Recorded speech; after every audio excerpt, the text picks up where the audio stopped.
مساء الخير. شاء القدر انه يلتقي احد المواطنين الاماراتيين بزلمه ختيار علقان سيارته بالرمل، وكان هالمواطن الشاب بسيارته معه طير عم بهديه، عم بيعلمه على الصبر، عم بيعلمه على الهدوء وكيف يمشي بين العراقيل. لما الاماراتي الشاب شاف الختيار وقف بدافع الواجب، وهون عم بستعمل الكلمات اللي قالها الشاب لما خبر قصته. إذن قام مثل ما قال بدافع الواجب، ساعده للختيار لحتى يطلع سيارته من الرمل. هو وراجع بلا ما ينطر كلمة شكرا سمع صوت عم بيقرب عليه ويصرخ: أنت فزاع، أنت فزاع. وفزاع هي صفة متداولة بالإمارات ومنطقة الخليج، بتنقال للشخص يلي عنده نخوة لمساعدة غيره ومين ما كان يكون. فعلق الاسم براسه لهالشاب الإماراتي، ومن وقتها استبدل اسمه من سمو الشيخ حمدان بن محمد بن راشد آل مكتوم لفزاع، وصارت الإمارات كلها والعالم يعيط له بهيدا الاسم. وبعده الختيار ما عرف إنه اللي ساعده هو ولي العهد، وبين فزاع سمو الشيخ وفخامة ابن الرئيس حساب انستغرام و3 نقط.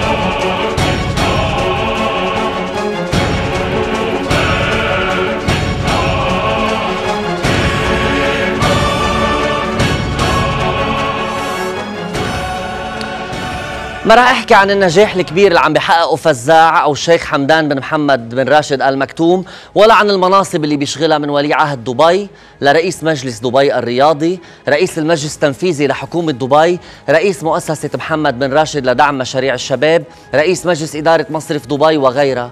ما بدي احكي عن انجازاته بعالم سباق الخيل وكم تتويج وبطولة رفع فيها اسم الإمارات بالعالي، ولا عن قيادته الناجحة اللي خلت فرسان الإمارات تربح بطولة العالم. ما راح أحكي عن مواكبته لبيه بكل حدث صغير وكبير، سياسي وغير سياسي. هالبي اللي ربى ابنه على التواضع، على حب البلد، على الوطنية بأعلى درجاتها، والقيادة والبطولة وغيرها من الصفات اللي بحياته لبنان ما شافها لا بزعيم ولا بابنه، لا برئيس ولا بمدير. ما رح احكي اكثر، بس بدعيكم تعملوا ريسيرش بسيط على جوجل بس تتعرفوا شو معنات الزعامة، شو معنات القيادة، كيف بيتمثل الشعب بالزعيم. فوتوا شوفوا صفحات فزاع اللي ما بتنعد ونقاشات العالم عليه والتماثل فيه. فوتوا شوفوا صوره ببيوت الإماراتيين وغير الإماراتيين. شوفوا عشقه للإنسان، عشقه للحيوان وللطبيعة. فوتوا على الحسابات تبعه، جربوا لاقوا إذا شي مرة واحدة ناشر صورة لسياراته أو لأكلاته أو لساعاته أو لأسلحته أو لجاط الفواكه والساعة بقلب الجاط. فوتوا شوفوا إذا في شي بدل على حجم الثروة اللي بيملكها. 700,000 متابع وما في صورة إلا ما بتجسد إدراكه الكبير لإدارة المؤسسات وفهم كبير بمتطلبات الشباب الإماراتي، حفاظه على الحريات، على حقوق الإنسان، على المصلحة الشاملة.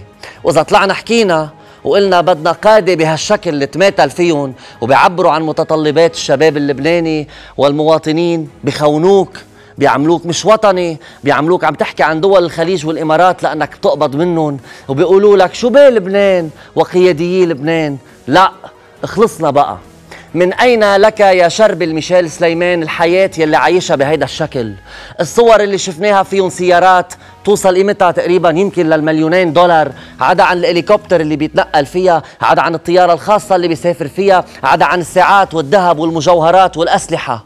وبعدين هيدي كلها لغة السلاح وثقافة السلاح اللي نشرها على حساب الانستغرام، وكل الناس قادرة تشوفها لأنه البروفايل بابليك، كل الناس شايفتهم عبارة عن شو. هيدا بلا ما نحكي عن سعرها، بلا ما نحكي عن تفاصيل تانية. بكرة بدنا نتجرجر على المحاكم. ليش سألنا سؤال من حقنا نسأله، بس نحن لها لأنه ما رح نخجل نرفع الصوت، وما رح نخاف من حكم محكمة لما بدنا نسأل عن قانون من أين لك هذا. هيدا القانون اللي انقر بالخمسينات وبعده مثله مثل قوانين كتيرة ما طبقت لليوم، لأنه بطون معظم السياسيين والقياديين مليانة أكل حرام وسرقة ونهب. هالبلد بعد ما شهد إلا على سياسيين ورؤساء أحزاب بفوتوا جوعانين بفلوا مدخومين من الشبع. واليوم عم نطرح السؤال على ابن الرئيس، وبكرة رح نطرحه على غيره. ما بتفتح يا فخامة ابن الرئيس الجرايد اليومية، ما بتتابع أخبار البلد وجوع الناس وفقر الناس وتعتير الناس، ما عم بتشوف العوز والحالة الاقتصادية لوين وصلت بلبنان، ما بتشوف لحتى تخجل من نشر هيك صور. ومن كل الصور اللي شفناها ما في مشهد مستفز أكثر من جاط الفواكه والساعة بقلبه. من وين إلك هالثروة؟ من وين إلك هالسيارات؟ من وين إلك هالسفرات وهالمصروف؟ من وين إلك هالضمير؟ أنت كمواطن لبناني أولاً كيف خدمت هالبلد؟ وأنت كابن للمقام السياسي الأول بالبلد، بشو كنت مثال للشباب، لشباب لبنان؟ شو عملت لمتطلبات الشباب؟ شو عملت بالرياضة؟ شو عملت بالباسكت؟ شو عملت بكل مشروع وخطة؟ الشباب اللبناني عم بيناضل بشكل يومي لحتى ينزلوا على الشوارع ويجربوا يغيروا، يجربوا يحسنوا بوقت مش طالع بإيدهم شيء. حافة كعوب صبابيطهم يلي لابسينها هي ذاتها من سنين، وبينزلوا فيها على الشوارع من سنين، وبيناضلوا بعيدا عن شو بيطلعوا وعن شو بينتجوا لحتى يجربوا يعملوا بلد.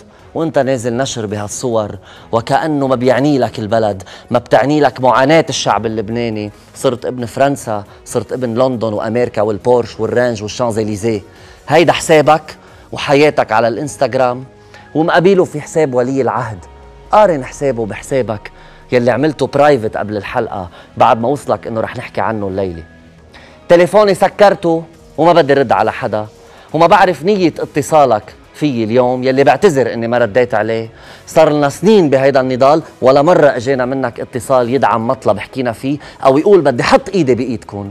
بعتذر ما رديت على تليفونك لانه اللبناني اولا، بعتذر ما رديت على تليفونك لانه المساءلة اولا، ونحن ما عم نتهمك بشيء، نحن عم نسأل وحقنا المشروع والقانون بيكفل هيدا الشيء. نحن عم نسأل من اين لك هذا، والجواب عندك. كيف بتتصرف مع الكلام اللي انقال الليلة هو بيمثلك انت، لا بيمثل والدك الرئيس ولا محيطك ولا اي فريق سياسي، بيمثلك انت كشاب لبناني. نحن سألنا والباقي عليك، لأن صار لازم نصير شعب بيعرف ما له وما عليه، وصار لازم أمثالك يعرف ما له وما لغيره.